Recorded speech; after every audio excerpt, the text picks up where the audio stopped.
Okay, I'm trying this out. I didn't make a plan for this. I wanted to record this, though, real quick. First off, I wanted to say thank you to everyone who has been subscribing and watching uh, the the two videos I put out on my custom Star Wars DL-180 blaster. It means a lot to me that you guys are leaving positive comments and feedback on that. I really enjoy that there are people who have clearly shown, like, a lot of people, a lot more people than I thought at first, who've shown me, like, yeah, like, for real, I am interested in this. Yeah, I don't know. It's super weird, too. So, I guess that then the next thing is to tell you guys what I'm gonna try and do. Recently, I've been saving up for a 3D printer. I've been saving up for the CS10 3D printer, which has a pretty big print bed size. I think it's 300 millimeters by 300 millimeters by 400 millimeters, which is pretty big and big enough to start printing things like helmets, which is something that I've always liked. So I have a huge freaking head. And I really like helmets. I don't like it. I love it. I love Kylo Ren's Force Awakens helmet. It is like top 5 favorite props of all time. I love that thing. And I've always wanted to do that. I'm not quite sure if I'm on the level to do that first thing. I want to start out with more simple prints once that 3D printer comes, but you can bet that I'll be making videos covering helmets, covering, things like for this holocron, that I got at Galaxy's Edge. This thing is very loud. This is Master Obi-Wan Kenobi. I regret to report that both our Jedi Order and the Republic have fallen, with the dark shadow of the Empire rising to take their place.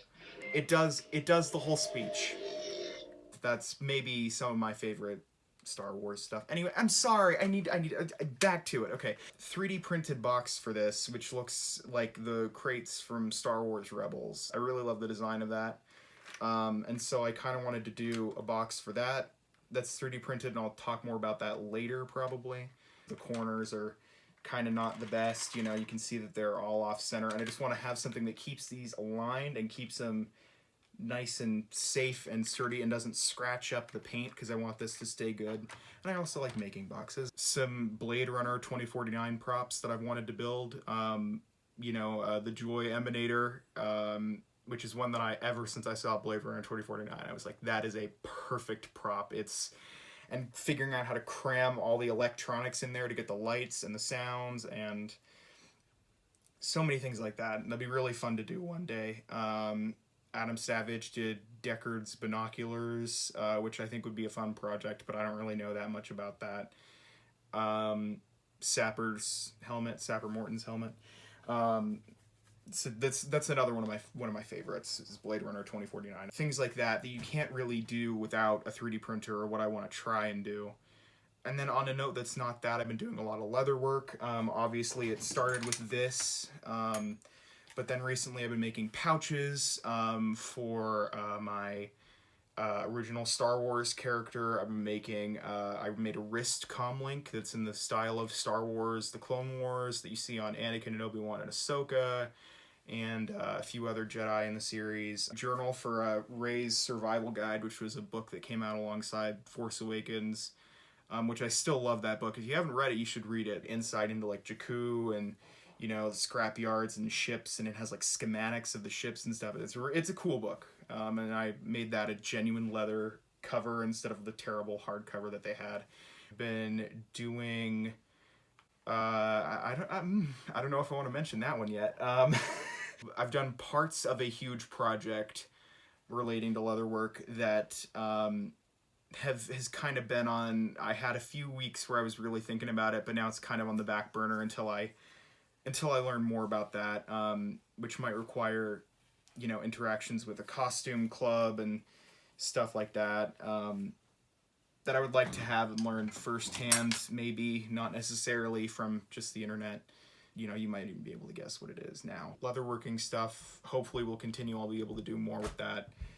And then the final project, which I'll tell you, which I will tell you, I won't hide this from you. This is my Galaxy's Edge Savi's Workshop Peace and Justice lightsaber, and unfortunately, that's the on and off switch is right there. And no, it's not the batteries. That's the issue. Can you see it? So I completely gutted this saber, and that is because I'm going to put custom electronics in there. So I was messing around with this lightsaber one day, and the pins came undone in there that connected to the blade. Basic point is that the electronics broke. I'm going to get more into that in a video that I'll make sometime soon about what I'm going to do with this lightsaber before I do a video showing how I do it. But I have a whole plan and goals to fit this with custom electronics to make it dual ready and everything. But it's hard because obviously money's a thing.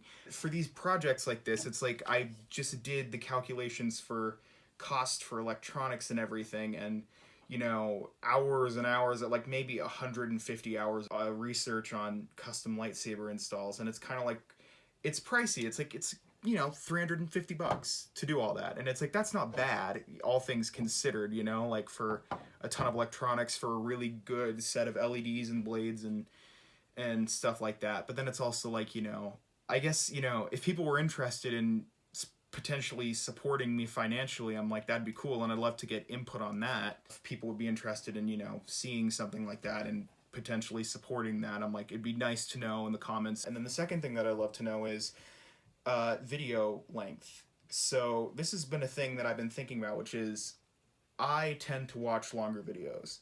I also realize that I tend to make longer videos with the last two videos that I've done.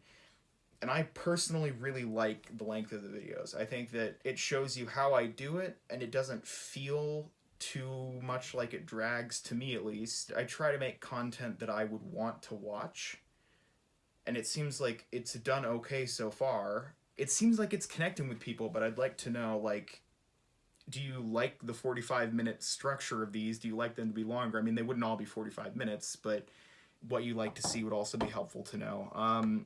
I guess until I talk about this project and talk about this project and oh no, we're all good, everybody. Until I end up talking about these two things, I guess I'd just like to get a little bit of feedback on that, and you know, feel free to let me know, and I'd love to hear it.